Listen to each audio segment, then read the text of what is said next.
Assalamualaikum warahmatullahi wabarakatuh.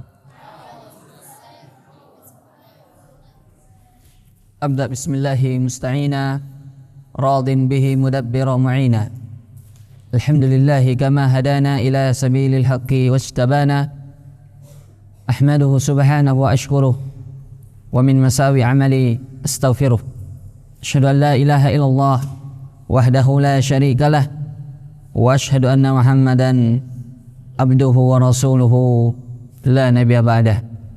Amma ba'du, para hadirin yang berbahagia, alhamdulillah, syukurillah, syukran mu'tarifin muqassirin.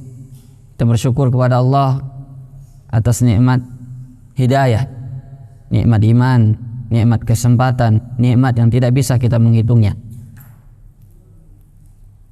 Dan antum sudah tahu bahwa pada kesempatan ini adalah pertemuan pertama kita pada bulan Ramadan ini. Untuk sepekan ke depannya insyaallah kita akan membahas apa? Tafsir juz amma dari tafsir Ibnu Katsir dan yang lainnya insyaallah.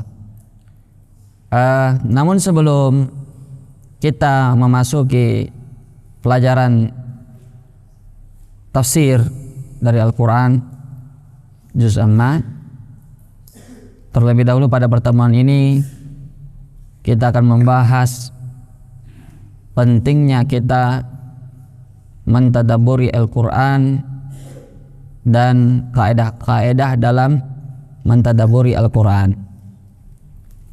Jadi pada pertemuan ini kita belum masuk dulu pada tafsir. Insyaallah pada pertemuan besok kita mulai pada tafsir.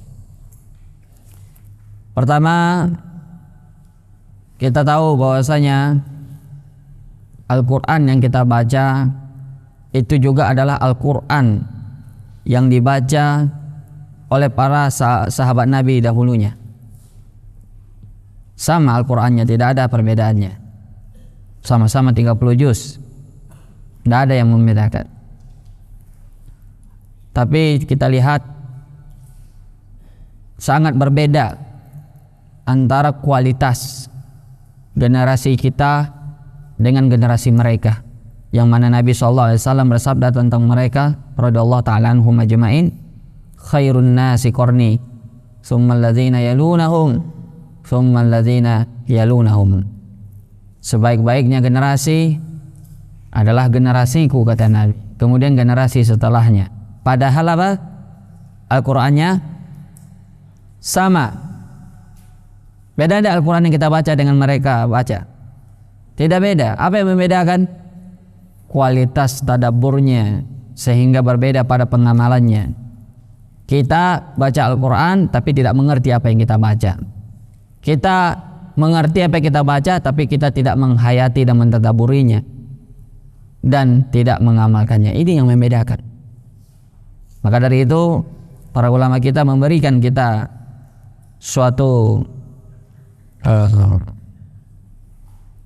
poin-poin untuk memudahkan kita mentadabburi Al-Quran, kaidah-kaidah penting ya, memahami dan mentadabburi Al-Quran. Pertama-tama kita terlebih dahulu harus tahu bahwasanya Al-Quran ini apabila seseorang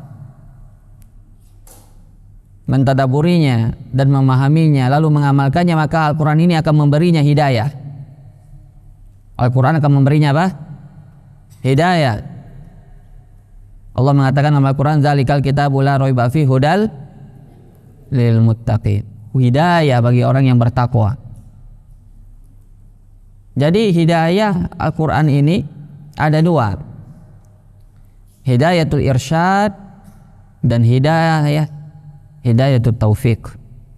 Pertama hidayatul irsyad, hidayah petunjuk, yaitu memberikan mereka aturan-aturan mana yang benar, mana yang salah, mana yang sesat, mana yang benar, mana yang jalan ke surga, mana yang jalan ke neraka. Semua ada di dalam Al-Quran. Semua hukum-hukum perintah larangan Allah yang halal yang haram semua dijelaskan oleh Allah. Tibyanan likulli syai'. Namun bagi siapa ini menjadi petunjuk yang kedua, yaitu hidayah taufik, yaitu bagi yang bertakwa saja. Adapun hidayah irsyad bagi semua manusia, muslimnya, kafirnya, semua dapat hidayah. Allah sampaikan Al-Quran ini bahkan kepada orang kafir, tapi mereka tidak bermanfaat bagi mereka. Kenapa? Karena mereka tidak bertakwa. Jadi Al-Quran hanya bermanfaat dan menjadi petunjuk pedoman bagi hidupnya, jadi hidayah bagi hatinya hanyalah bagi orang yang beriman dan bertakwa. Baik. Jadi Al-Quran ini luar biasa, memberi kita hidayah ke jalan yang lurus, sebaik-baiknya jalan yang menyebabkan kita bahagia di dunia dan di akhirat. Jadi hidayah taufik ini bisa kita dapatkan dari Al-Quran hanya bagi yang bertakwa saja, bagi orang yang memahaminya, lalu mentadabburinya dan mengamalkannya. Makanya disebutkan oleh para ulama kita ada 3 maksud diturunkannya Al-Quran. Yang pertama adalah tilawatul lisan. Tilawatul lisan, kita membacanya dengan lidah kita, itu pertama. Maksud yang kedua tilawatul qulub, yaitu membacanya dengan hati kita, yakni mentadabburinya. Dan yang ketiga apa? Tilawatul abdan, tilawatul jawarih, mengamalkannya dengan anggota tubuh kita. Apa yang kita pahami, perintahnya, larangannya kita amalkan. Itu 3 apa?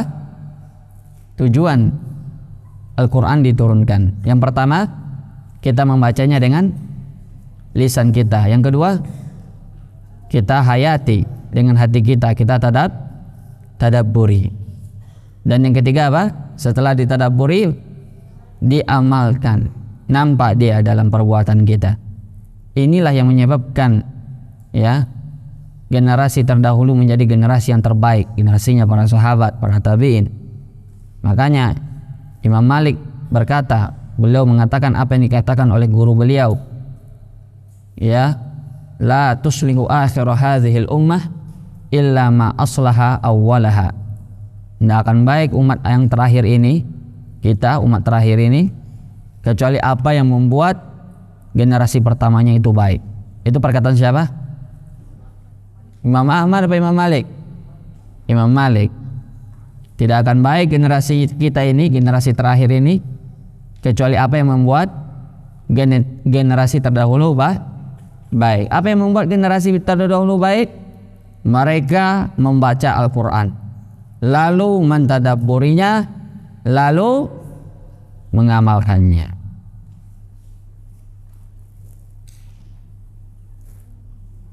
Sampai di sini paham? Paham apa tidak? Baik, kita lanjut. Jadi itu 3 apa?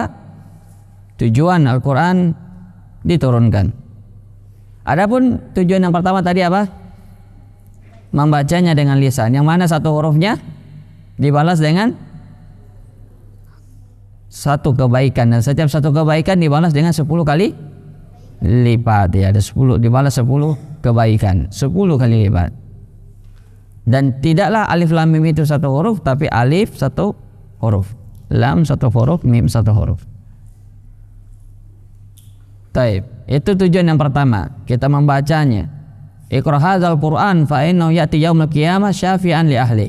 Bacalah Al-Qur'an, karena sesungguhnya nanti di hari kiamat dia datang memberi syafaat bagi orang yang membacanya dan mengamalkannya.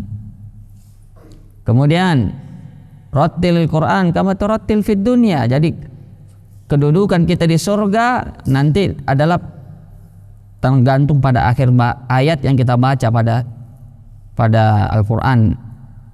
Jadi kita memiliki dalil yang sangat banyak tentang keutamaan membaca Al-Quran. Tidak terhitung dalilnya, sangat banyak. Taib. Jadi membaca Al-Quran itu tetap mendapatkan pahala walaupun dia masih terbata-bata. Orang yang lancar membaca Al-Quran, apa kata Nabi? Bersama para malaikatul barara, malaikatul kiram, para malaikat. Sedangkan orang yang terbata-bata tetap mendapatkan pahala. Luar biasa pahalanya Al-Quran. Biar orang yang belum lancar tetap dia membaca Al-Quran walaupun dia belum bisa membacanya dengan lancar. Baik.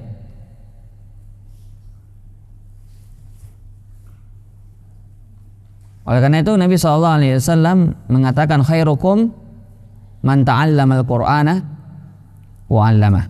Sebaik-baiknya kalian adalah yang mempelajari Al-Quran lalu setelah mempelajarinya mengajarkannya. Itu yang sebaik-baiknya manusia. Antum sekarang belajar, tapi kedepannya antum sudah besar, antumlah yang mengajar. Kita ini generasi-generasi nanti akan meninggal, datang generasi baru, itu antum-antum ini. Jadi khairukum man ta'allama al-Quran wa 'allama. Inilah sebaik-baik manusia. Kesaksiannya siapa itu manusia terbaik itu? Siapa yang bersaksi itu bahwa itu manusia terbaik? Rasulullah. Jadi siapa yang di antara umat ini yang terbaik? Yaitu khairukum man ta'allama al-Quran wa 'allama. Sudah termotivasi apa belum belajar Al-Quran? Jadi cukup ini yang memotivasi antum. Jangan motivasi untuk mendapatkan kedudukan, untuk mendapatkan jabatan, untuk mendapatkan dunia dan keterkenalan. Jangan, motivasikan ini.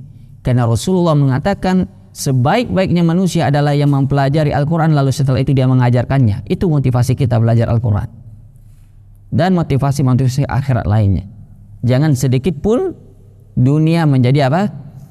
Motivasi. Banyak orang belajar agama tapi tendensinya adalah dunia. Na'udzubillah. Bi'san niyat. Sejelek-jeleknya niat. Mencari dunia dengan amalan akhirat. Maka kita niatkan ini untuk akhirat kita, mendapatkan pahala di sisi Allah dan menjadi manusia terbaik di sisi Allah.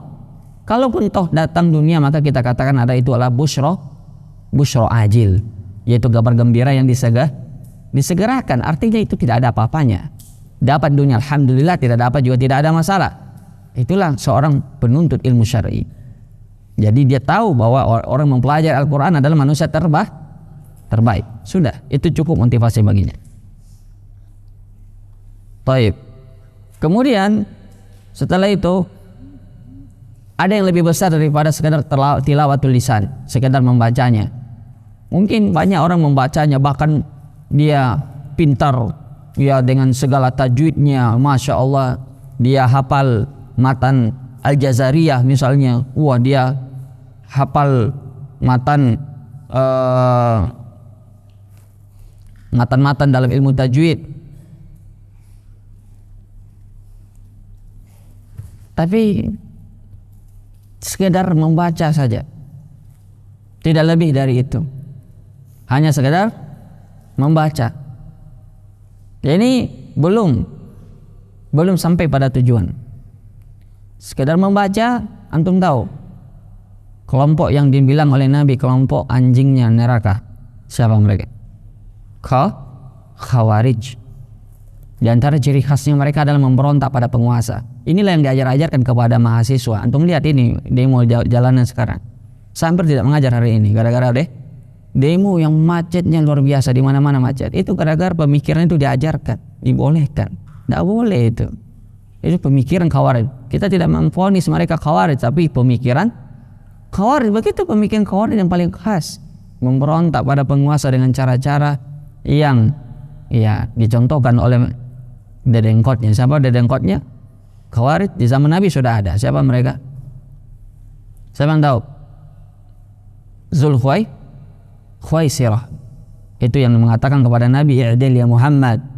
Berlaku adil wahai Muhammad. Ini Nabi ini kasih begitu. Dia merasa lebih adil daripada Nabi. In hadzal qisma la yuradu bihi wajhullah. Ini pemikiran Khawarij. Dia merasa lebih hebat oleh si suci dan dia memberontak terang-terangan. Datang generasi fase berikutnya dari generasi keturunannya, hampir dia dibunuh oleh Khalid bin Walid kalau tidak dilarang oleh Nabi. Ya Rasulullah, biarkan saya membunuh orang munafik ini. Kata Rasulullah, jangan. Tapi akan datang nanti, karena Rasulullah khawatir ya akan datang akan dituduh nanti Nabi Muhammad membunuh sahabatnya sendiri. Tapi Nabi mengabarkan akan datang dari generasinya nanti itu ya keturunannya atau generasinya orang yang sholatnya luar biasa, sampai-sampai kalian ya meremehkan sholat kalian melebihi sholat. Baca Al-Qur'annya luar biasa, tapi la yujawizu hanajirahum, kata Nabi. La yujawiz apa? Hanajirahum. Al-Qur'an itu tidak lewat dari kerongkongan. Tidak lewat dari kerongkongan, sekedar dibaca. Mereka luar biasa bacaan Al-Qur'annya, sampai-sampai Nabi SAW meremehkan bacaan Al-Qur'annya sahabat di hadapan bacaan Qur'an mereka, saking luar biasanya. Tapi itu nol, tidak berkualitas, tidak ada nilainya di sisi Allah. Nabi mengatakan mereka itu adalah kilabun nar. Kalau seandainya Nabi punya kesempatan bertemu dengan mereka, Nabi akan perangi mereka. Luar biasa. Jadi tidak sekedar dibaca. Ada tujuan yang kedua, yaitu mentadabburinya. Ini tujuan yang paling agung, yaitu tilawati tadabbur, mentadabburinya, memahami maknanya. Dan inilah tujuan Al-Qur'an diturunkan. Kitabun anzalnahu ilaika mubarakun, ya, liyadabbaru ayatih. Kitab yang kami turunkan, yang diberkahi kepadamu wahai Muhammad, untuk ditadabburi ayat-ayat. Ya. Inilah maslahat yang paling besar dari Al-Qur'an diturunkan, dipahami maksud, perintah dan larangannya. Andai kan mereka tadi itu yang berpemikiran khawarij itu mengerti Al-Qur'an yang mereka baca, tentu mereka tidak akan melakukan itu. Apa kata Allah ketika memerintah Musa dan Harun mendakwai Fir'aun yang mengatakan dirinya Tuhan? Idhaba ila Fir'aun innahu tagha. Padahal Allah tahu Fir'aun tidak akan masuk Islam. Allah sudah tahu dengan ilmunya, tapi Allah tidak kabarkan kepada Musa dan Harun. Tapi apa yang Allah katakan? Idhaba ila Fir'aun innahu tagha wa qula lahu qawlan layyina la'allahu yatazakkaru aw yakhsha.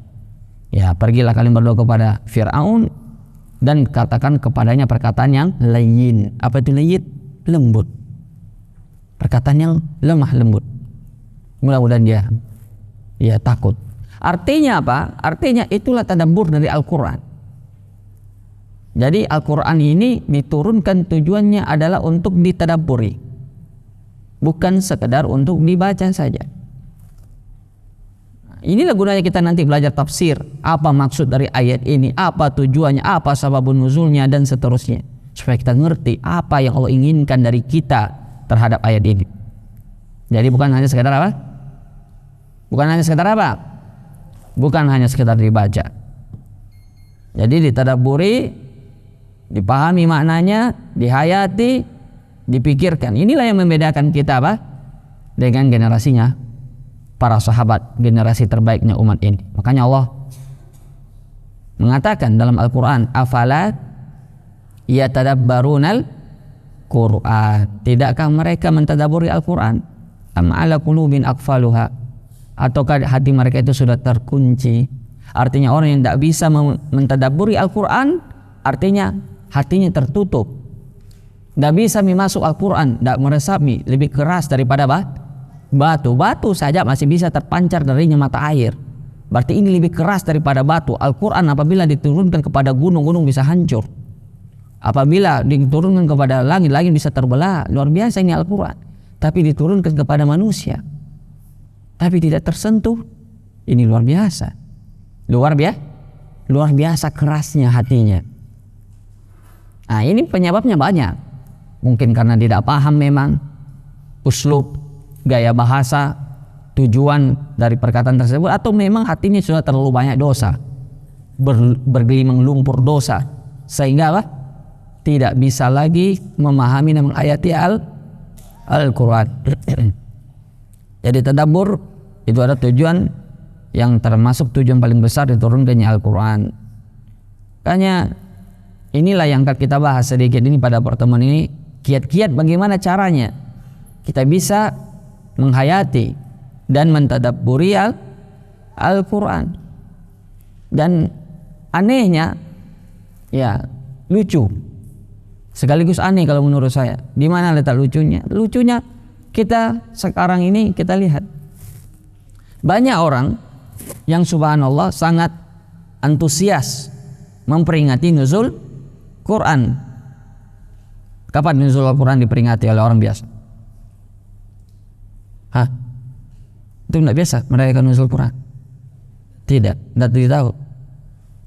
Orang biasa memperingati nuzul Quran itu 17 Ramadan. Berarti besok malam dah.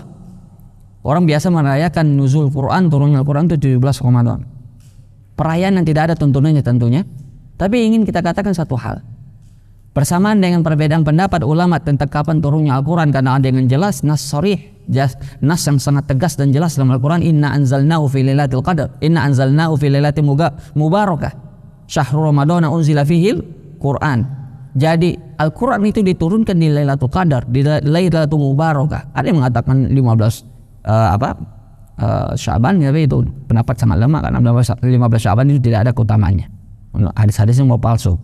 Tapi hadis yang mengatakan atau ayat yang mengatakan inna anzalnahu fi lailatin mubarakah atau inna anzalnahu fi lailatul qadar, sesungguhnya kami menurunkan Al-Quran pada Lailatul Qadar, hadisnya jelas. Lailatul Qadar kata Nabi, iltamisuha fil asyar awakhir min Ramadan, cari Lailatul Qadar pada 10 malam terakhir. Berarti dari malam 21 itulah Al-Quran diturunkan, entah malam 22, malam 3, yang penting malam ganjil atau malam genap di 10 malam terakhir. Jadi memperingati tanggalnya saja masih dipermasalahkan. Belum lagi perayaannya yang berulang setiap tahunnya, entah dari mana mereka dapat itu. Nah ini dia. Tapi anehnya kalau disuruh mentadabburi Al-Quran. Jadi Al-Quran itu kalau kita lihat di kita ini banyaknya cuma untuk tilawah-tilawah, ya, orang jago tilawah bayati, ijaz, nahwan dan macam-macam lagu hafal. Tapi tidak ngerti makna yang dia baca. Ya, untuk di lagu-lagu kaji Al-Quran gunanya. Terus untuk perayaan nuzul Quran itu je Al-Quran. Coba bayangkan itu. Jauh umat kita dari Al-Quran. Nah, sekarang kita kembali. Apa tujuan Al-Quran itu? Bagaimana Al-Quran itu bisa ditadabburi supaya kita bisa menghayati apa yang kita baca? Yang pertama, ya, kita meyakini, jadi kita buat dalam bentuk kaidah atau dalam bentuk rumus. Kaidah yang pertama yaitu meyakini Al-Quran kalamullah. Al-Quran kalamullah, perkataannya Allah. Ini bertentangan dengan akidahnya Asy'ariyah, bertentangan dengan akidah yang keluar dari area Ahlus Sunnah wal Jamaah. Walaupun mereka marah dibilang bukan Ahlus Sunnah wal Jamaah, tapi memang begitu faktanya. Asy'ariyah tidak mengatakan Al-Quran kalamullah. Walaupun orang-orang awamnya Asy'ariyah yang menisbatkan diri ke Asy'ariyah mengatakan maha benar Allah dengan segala firman-Nya. Ini kalau mereka tahu ini akidahnya Asy'ariyah, ini pasti mereka tidak akan begitu. Begitu konsekuensinya. Akidah Asy'ariyah tidak meyakini Al-Quran itu kalam Allah. Karena kalau mereka meyakini Al-Quran kalam Allah, berarti Allah berbicara. Kata mereka kalau Allah berbicara berarti Allah sama dengan makhluk. Itu mereka tidak mau mengatakan itu. Dan kalau juga itu kelompok Ahlul Kalam seperti kelompok Mu'tazilah, Jahmiyah, itu mereka tidak mau mengatakan Al-Quran itu kalam Allah, tapi mereka mengatakan Al-Quran itu makhluk. Alasan mereka adalah karena Al-Quran itu harus sejajar dengan akal. Makanya mereka tidak segan-segan yang mendahulukan akal daripada Al-Quran. Itulah kelompok Mu'tazilah, kelompok rasionalis. Tapi kalau Al-Quran kalam Allah berarti posisinya lebih tinggi, jadi tidak boleh didahulukan. Tidak boleh didahulukan akal daripada Al-Quran. Ini kesesatan. Makanya kalau tidak salah Abdullah bin Mubarak pernah berkata, saya pernah mendengarkan perkataan Yahudi dan pernah mendengarkan perkataan orang Nasrani, tapi tidak ada yang lebih jelek daripada perkataan Ahlul Kalam yang mengatakan Al-Quran itu adalah makhluk. Itu sejelek-jeleknya perkataan. Bayangkan itu, dibilang Allah tidak berbicara. Al-Quran itu bukan perkataan Allah. Konsekuensinya apa?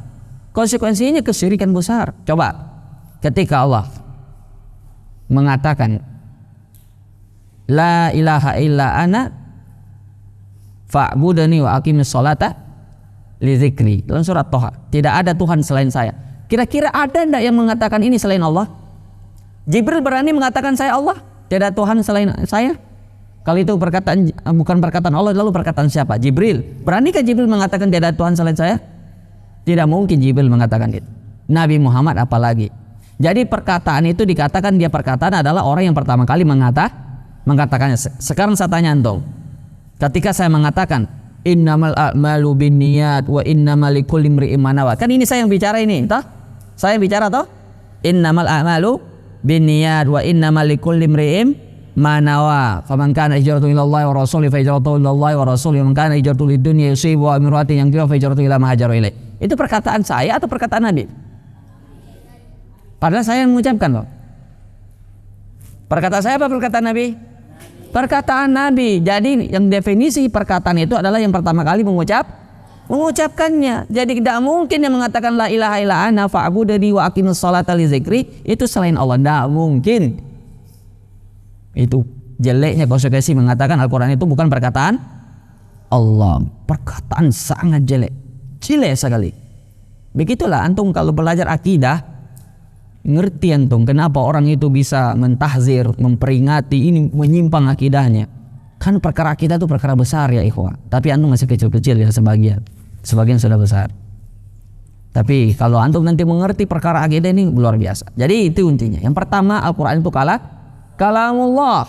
Allah yang berbicara. Jadi kalau Allah ya Malikul Mulk, ya raja, maharaja diraja, raja semua makhluk.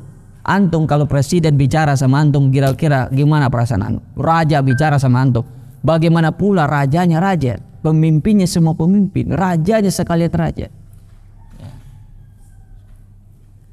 Jadi berbeda kita menyikapi Al-Quran. Ini tentu akan berbeda kalau kita hanya menganggap Al-Quran itu perkataan biasa. Perkataan seperti perkataan manusia yang kita baca sambil tidur-tidur, ngantuk-ngantuk sambil bicara. Makanya tuh wa idza quri'al Qur'an fastami'u lahu wa ansitu la'allakum turhamun, kata Allah. Apabila Al-Quran dibaca kalian dengar baik-baik, la'allakum turhamun, karena siapa? Ini perkataan Allah, bukan perkataan makhluk. Jadi kalau perkataan makhluk saja yang dihormati antum dengar, coba ada presiden lagi menjelaskan atau ada pejabat negara, nggak usahlah presiden, sekelas di bawah menteri saja, ada dia lagi menjelaskan antum ribut, pasti antum kena tegur. Ini perkataan manusia ji. Bagaimana pula halnya dengan perkataan Allah Rabbul Alamin. Ini yang perlu kita hadirkan dalam hati kita. Jadi ini Al-Quran yang kita baca itu Allah yang berbicara, itu perkataannya Allah berbicara, dan itu mengerti kita bahwa itu adalah perkataannya si pencipta, sang Khalik. Baik, itu yang pertama. Jadi kita mengerti dulu bahwa Al-Quran itu adalah firman Allah Subhanahu wa taala. Taib. Itu cara mentadaburi yang pertama. Kemudian yang kedua,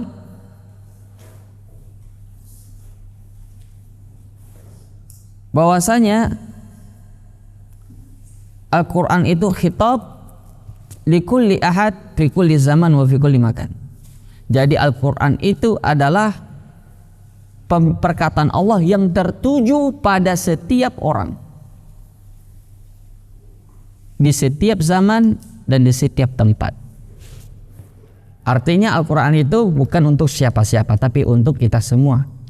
Al-Quran itu perkataan Allah yang ditujukan kepada semua kita, di setiap zaman, setiap waktu, dan di setiap tempat. Jadi kalau kita baca Al-Quran, jangan dipikir itu pada Fir'aun saja, pada Abu Lahab saja, pada penghuni neraka saja. Tidak, itu semua untuk kita. Mereka sudah ada pelajaran untuk mereka, sudah jelas perkara mereka. Fir'aun sudah jelas perkaranya. Abu Lahab tidak ada faedahnya bagi mereka. Abu Jahal tidak ada gunanya bagi mereka Al-Quran. Tapi kenapa Allah masih sebutkan tentang kisah mereka dalam Al-Quran? Supaya kita yang hidup mengambil ibrah, pelajaran, bahwa supaya kita tidak seperti mereka. Jadi Al-Quran itu tertuju pada kita. Jadi kalau ada Al-Quran dibacakan, jangan dipikir ini untuk penghuni neraka. Oh ini untuk Fir'aun, oh ini untuk Abu Lahab, oh ini untuk Abu Jahal, oh ini sepulan sealan. Lah, Al-Quran untuk kita. Allah bicaranya tujuannya untuk kita. Kalau untuk mereka sudah selesai, sudah perkaranya mereka. Jadi al-ibrah bi umumil lafzi la bi khususis sabab. Itu kaidahnya. Yang dilihat itu adalah keumuman lafaz, bukan kekhususan sebab. Bisa dipahami enggak? Jadi keumuman lafaz ini berlaku lafaznya untuk semua orang, bukan hanya orang tertentu, sebab tertentu, bukan. Misalnya sabab nuzulnya ini surah pada peristiwa sekian, oh berarti itu saja, bukan. Berlakunya umum. Oh turunnya ayat ini pada Abu Lahab, tabbat yada abi lahabi wa tab, berarti cuma untuk Abu Lahab? Tidak, berlaku untuk kita juga. Paham apa tidak ini? Jadi al-ibrah bi khusus bi umumil lafzi la bi khususis sabab. Apa enggak kaidahnya itu? Saya ulangi pelan-pelan. Al-ibratu bi umumil lafzi la bi khususis sabab. Coba bisa ulang itu kaidahnya. Ada yang bisa? Al-ibratu bi umumil lafzi la bi khususis sabab. Jadi jangan kira Allah itu cela Abu Lahab di dalam ayat itu, oh ini ayat untuk Abu Lahab, bukannya untuk saya. Oh, ketika Allah mengatakan alam tara kaifa fa'ala rabbuka bi ashabil fil, ya itu pasukan bergajah yang ditimpakan batu dari neraka oleh Allah sampai mereka itu lubang-lubang, sampai mereka mati semuanya. Oh, untuk mereka, bukannya untuk saya. Tidak, itu untuk kita. Untuk mereka sudah selesai perkaranya, sudah hancur mereka jadi tanah dan disiksa. Tapi kita yang diturunkan oleh Allah supaya kita tidak meniru mereka. Ingat kata Allah, kalau kalian mencoba-coba menghalangi agama Allah, mengganggu agama Allah, nasib kalian seperti mereka. Itu ancaman itu. Jadi turunnya untuk siapa? Untuk semua, untuk kita. Jadi orang yang mengerti ini Al-Quran, dia akan ketakutan baca ayat seperti itu. Bukan dia baca-baca lagu-lagu saja, malah sampai ketawa-ketawa, malah dijadikan lelucon. Bahkan ini bahaya nih, menjadikan Al-Quran lelucon, bahan lawakan, atau stand up komedi, bisa kufur. Nabi mengatakan, Allah berfirman dalam Al-Quran, qul abillah wa ayatihi wa rasulihi kuntum tastahzi'un la ta'taziru qad kafartum ba'da imanikum. Apakah Allah, Rasulnya, ayat-ayatnya tastahzi'un, kalian memperolok-olok, kalian main-main?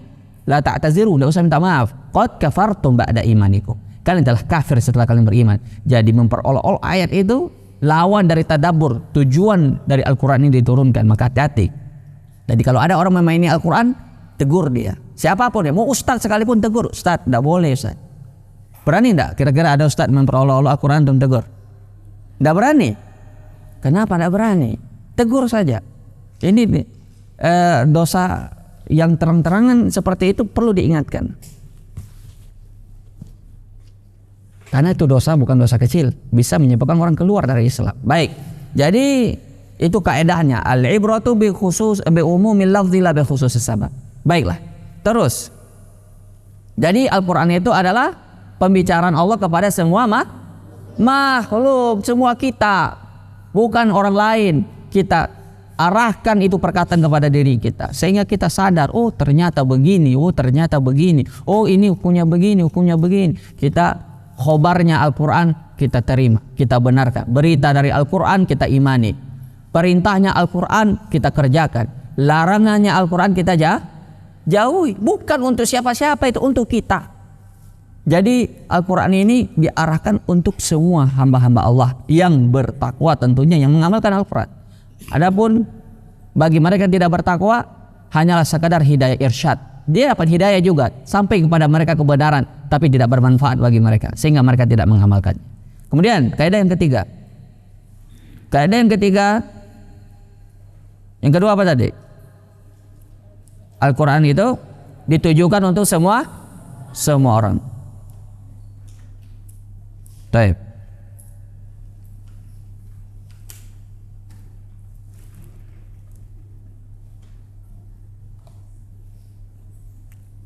Terus kaidah yang berikutnya, bahwasanya Al-Quran itu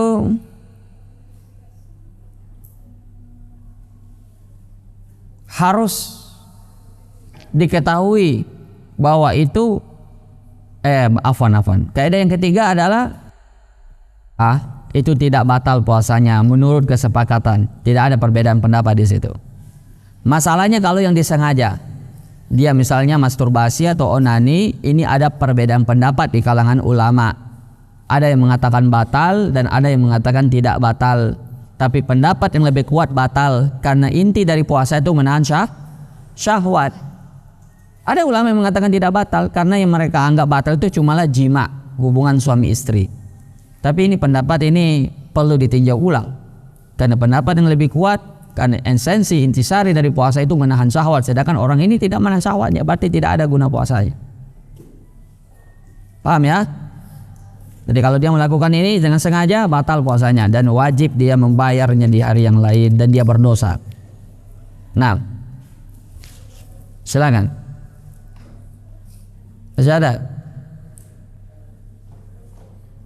Ada yang bertanya? Sudah mau berbuka ini kayaknya. Baik, silakan kalau masih ada pertanyaan. Silakan. Adab-adab berperang. Wih, adab-adab berperang dalam agama Islam nih. Waduh. Berat ini pertanyaannya. Kenapa bisa sampai bertanya berperang antum? Antum mau perang antum? Kenapa bisa bertanya begitu? Antum lihat Palestina baru-baru diserang sama Israel, pengen perang ke sana. Astagfirullah. Bagus pertanyaannya antum. Untuk bertanya. Kalau tidak bahaya. Biasa nonton begitu. Nonton perang, orang jihad, orang diserang. Biasa nonton begitu. Saya kasih tahu. Adab-adab jihad di dalam Islam. 1. Adab yang paling penting dan paling utama adalah berjihad itu harus dibawa perintah waliul amr, harus dengan izin pemerintah kita yang sah, bukan ijtihad individu atau kelompok itu. Tidak boleh kita per individu, saya mau pergi ke Palestina mau perang, mau pergi ke Suriah mau berjihad, itu matinya bukan mati syahid, mati konyol, karena dia tidak menjalankan adab-adab. Itu yang paling pertama. Dia berjihad atas izin pemerintah. Kalau pemerintah bilang kamu perang sana, kirim kompi, kirim pasukan, kamu mati syahid. Jadi harus dengan izin apa?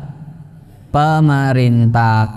Maka hati-hati yang anak-anak muda yang masih semangat-semangatnya, yang masih lucu-lucunya, mudah dicuci otaknya, hati-hati. Jangan sampai antum ditipu oleh orang-orang yang tidak bertanggung jawab.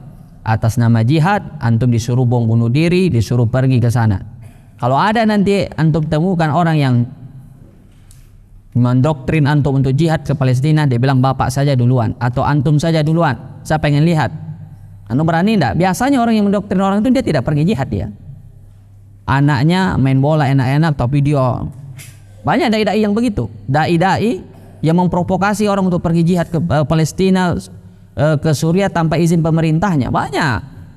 Katanya saudara kalian di sana dizolimi, masya Allah, kalian jihad ke sana. Dia enak-enakan main bola, anaknya enak-enakan main game. Coba bayangkan, itu ada. Itu dai-dai yang tidak bertanggung jawab dan dai-dai su. Hati-hati. Jadi itu syarat adab yang paling pertama apa? Harus izin pemerintah. Jadi jalurnya harus resmi, tidak boleh kita beristihad sendiri. Kemudian setelah itu adab-adab yang lainnya, tidak boleh membunuh wanita, kecuali yang ikut berperang, tidak boleh membunuh orang tua, tidak boleh merusak rumah ibadah dan seterusnya. Itu adab-adab yang disebutkan oleh para ulama dalam kitab-kitab hadis mereka. Tapi intinya yang paling utama dalam hal ini harus izin pemerintah. Ustaz, apa hukumnya mempermainkan ayat-ayat Al-Quran? Kafir. Mempermainkan ayat Al-Quran hukumnya kafir. Qul abillahi wa ayatihi wa rasulihi kuntum tastahzi'un. Bukan saya yang mengkafirkan, jangan sampai ini Wahabi ini mengkafir-kafirkan. Bukan, kamu tidak baca Al-Quran. Allah berfirman dalam Al-Quran dalam surah At-Taubah, Qul abillahi wa ayatihi wa rasulihi kuntum tastahzi'un la ta'taziru qad kafartum ba'da imanikum. Allah yang mengkafirkan mereka. Apakah Allah, ayat-ayatnya dan Rasulnya tastahzi'un, kalian memperolok-olok, kalian mempermain-mainkan? La ta'taziru, jangan kalian minta izin. Makanya kata para ulama, memperolok-olok agama, baik itu Allah maupun Al-Quran maupun Rasulnya, itu tidak dihitung bercandanya atau seriusnya, dihukumi sama. Jadi mempermainkan agama, apakah Allah, Rasulnya dan ayat-ayatnya, itu sama hukumnya, apakah dia serius atau bercanda, dihukumi kafir, keluar dari Islam. Ini ayat turun kepada orang yang muslim lalu dia ikut duduk-duduk bersama orang-orang munafik, Abdullah bin Ubay bin Salul. Jadi dia cerita-cerita itu sahabat Muhammad itu paling pengecut kalau perang, tapi paling rakus kalau makan. Akhirnya satu orang berdiri dari kalangan sahabat, kazabta, kau bohong, saya akan laporkan kepada Nabi Muhammad. Tatkala orang ini mau menuju Nabi Muhammad, ternyata lebih duluan ayat turun kepada Nabi, dan Nabi mengetahui perkara tersebut lewat wahyu dari Allah. Dan setelah orang ini datang, ternyata Nabi mengatakan, saya sudah tahu itu, Allah memberitahu saya. Dan datanglah mereka kepada orang itu dan mengatakan, kul abillahi wa ayatihi wa rasulihi kuntum tastahzi'un.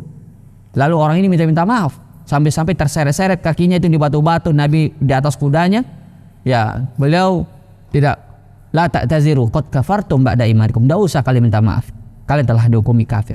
Jadi ini sangat disayangkan, banyak juga yang mengaku dirinya dai hari ini menjadikan ayat ini sebagai olok-olok dan permainan untuk membuat jamaahnya ketawa. Nauzubillah, ini kebodohan. Perlu dia belajar bahwa ini bisa membatalkan keislamannya. Ada orang yang menamakan surat Al-Ikhlas itu surat penghalau kucing. Bagaimana caranya katanya? Itu kalau kamu baca Al-Ikhlas itu bisa kucing lari. Caranya bagaimana? Kalau kamu lagi sholat, ada kucing mau ambil ikan di dapur misalnya. Kamu lihat itu kucing mau ambil ikan di dapur. Baca saja kul huwallah katanya. Bagaimana caranya? Kul huwallahus. Ya, itu memperolok-olok apa tidak itu? Menyatakan Al-Quran itu alat atau untuk menghalau kucing, itu bisa kufur dia. Jamaahnya yang ikut-ikutan bisa jatuh pada kekufuran yang sama. Maka hati-hati jamaah, hati-hati, jangan tertipu.